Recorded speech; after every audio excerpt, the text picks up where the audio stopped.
Desri Aidul Fayati dari kelas A dengan NIM 243301641066. Di samping saya Melvin Rafa dari kelas B dengan NIM 243301641164. Dan saya Desi Daniati dari kelas B dengan NIM 243301641130. Dan saya Nabila Aisyah Fitri dari kelas A dengan NIM 243301641065. kami dari Fakultas Kedokteran Gigi dan Ilmu Kesehatan, Prodi Farmasi Klinis. Kami di sini akan menuntaskan tugas proyek sidak bahasa, di mana kami akan menganalisis penggunaan bahasa Indonesia yang terdapat pada pamflet, plang, dan spanduk. Sekarang saya akan menganalisis spanduk ini, di mana di spanduk ini terdapat Ruzak Hafiz Buah Segar. Dalam penulisan bahasa Indonesia yang benar, untuk kata Ruzak, penulisan kata Ruzak di spanduk tersebut terdapat kesalahan dalam ejaan bahasa Indonesia, di mana seharusnya Ruzak ini yang benar adalah rujak, memakai huruf J. Selanjutnya, untuk kata Hafiz. Penulisan kata Hafiz biasa diterima atau mungkin bisa diterima karena mungkin Hafiz tersebut adalah nama pemiliknya. Sedangkan penggunaan kata buah segar. Penggunaan kata buah segar ini sudah benar dan memenuhi bahasa Indonesia yang baik dan benar. Sekarang kita akan membahas tentang narasa gorengan crispy.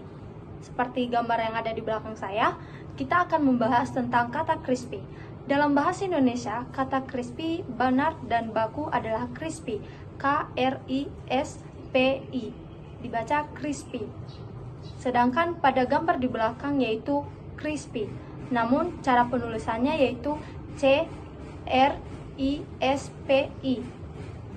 Kata ini telah disesuaikan dengan kaidah ejaan bahasa Indonesia yang mengadaptasi kata asing dengan menyesuaikan ejaannya dalam bentuk yang lebih sesuai dengan sistem bunyi dan tulisan bahasa Indonesia. Nah, asal kata crispy berasal dari bahasa Inggris yang artinya renyah atau garing. Dalam Kamus Besar Bahasa Indonesia, kata asing seringkali diserap ke dalam bahasa Indonesia dengan penyesuaian fonetik atau bunyi dan ejaan agar sesuai dengan kaidah bahasa Indonesia. Nah, selanjutnya yaitu prinsip penyesuaian. Dalam proses adaptasi bahasa asing ke dalam bahasa Indonesia, konsonannya, kata rangkap seperti C dan Y pada akhir kata dalam bahasa Inggris sering diganti dengan huruf C pada crispy disesuaikan menjadi K, yaitu crispy. Dan huruf Y pada akhir kata sering diubah menjadi I dalam bahasa Indonesia. Banyak kata serapan dari bahasa Inggris mengalami proses yang sama. Contohnya, comedy menjadi komedi, taksi menjadi TAXI, sedangkan jika diubah dalam bahasa Indonesia yaitu TAKSI. Dengan pola yang sama, crispy diserap menjadi crispy dalam bahasa Indonesia. Jadi, kesimpulan dari kata baku dalam bahasa Indonesia crispy bukan crispy. Maksudnya, dalam bahasa Indonesia KRISPI, sedangkan dalam bahasa Inggris CRISPY. Penyesuaian ini mengikuti kaidah ejaan bahasa Indonesia untuk menyerap kata asing agar lebih sesuai dengan fonetik sistem ejaan bahasa Indonesia. Sekian. Ini kita akan menganalisis pada gambar tersebut. Terdapat kata rumus juice. Kita akan menganalisis kata juice. Jadi, kata juice dalam bahasa Indonesia belum benar. Dan asal kata juice berasal dari bahasa Inggris yang berarti cairan hasil perasan buah atau sayuran. Kita akan membahas prinsip penyerapannya. Jadi, penyesuaian kata asing ke dalam bahasa Indonesia mengikuti kaidah ejaan bahasa Indonesia. Jadi, huruf C dalam juice dihilangkan karena tidak sesuai dengan sistem bunyi bahasa Indonesia. Nah, pada huruf E pada akhir kata dalam bahasa Inggris seringkali dihilangkan dalam bahasa Indonesia. Jadi fonetik juice diucapkan sebagai jus dalam bahasa Indonesia. Oke, jadi kita akan membahas bentuk baku menurut KBBI. Jadi berdasarkan Kamus Besar Bahasa Indonesia atau KBBI, kata baku adalah jus dan memiliki arti minuman yang dibuat dari sari buah atau sayuran. Juice tidak termasuk dalam kata baku di KBBI. Nah, mengapa penting menggunakan kata baku? Karena untuk menjaga keseragaman bahasa, menunjukkan kepatuhan terhadap kaidah bahasa Indonesia yang baik dan benar, dan memberikan contoh penulisan yang tepat, terutama di ruangan publik.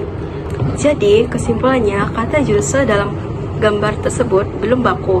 Kata yang benar dan sesuai dengan bahasa Indonesia adalah jus. Sebaiknya tulisan tersebut diganti agar sesuai dengan kaidah bahasa Indonesia. Baik, selanjutnya kita akan menjelaskan spanduk ini. Dalam penulisan bahasa Indonesia, bentuk yang baku dan sesuai dengan pedoman umum ejaan bahasa Indonesia adalah yuk, bukan yuk. Kemudian asal-usul dan variasi kata yuk. Kata yuk ini tidak berasal dari bahasa baku formal, melainkan merupakan bahasa percakapan yang populer dalam komunikasi sehari-hari. Kata ini itu sering digunakan di berbagai daerah di Indonesia, terutama bahasa gaul dan informal. Variasi seperti yuk sering muncul dalam percakapan lisan atau bahasa slangnya. Namun bentuk ini itu tidak baku. Kemudian perbedaan yuk dan yuk. Yuk ini itu bahasa tidak baku, sedangkan yuk ini baku. Kemudian alasan kata yuk ini lebih benar, kata ini itu sudah diakui dalam kosakata KBBI yang baku. Bentuk yuk lebih konsisten dengan kaidah ejaan dan pengungkapan dalam bahasa Indonesia. Kemudian kesimpulan untuk bahasa baku yuk dan yuk itu dalam situasi formal atau penulisan resmi gunakan yuk. Namun jika konteksnya santai atau percakapannya informal, penggunaan yuk bisa dimaklumin sebagai variasi bahasa gaul. Meskipun demikian, jika ingin mengikuti standar bahasa Indonesia yang benar, yuk adalah pilihan yang tepat. Sekarang saya akan menganalisis spanduk ini, di mana spanduk ini bertulisan mie gacok dengan harga 10.000. Namun terdapat ada kesalahan. Pertama kita akan membahas dari kata mie. Kalau untuk kata mie sudah menggunakan bahasa Indonesia yang baik dan benar. Sedangkan kata gacok mungkin tidak termasuk dalam bahasa baku atau kata baku, namun sah-sah aja untuk digunakan sebagai nama merek. Dan selanjutnya rupiah 10.000, dimana setelah kata rupiah tidak menggunakan titik, sedangkan di spanduk tersebut menggunakan titik.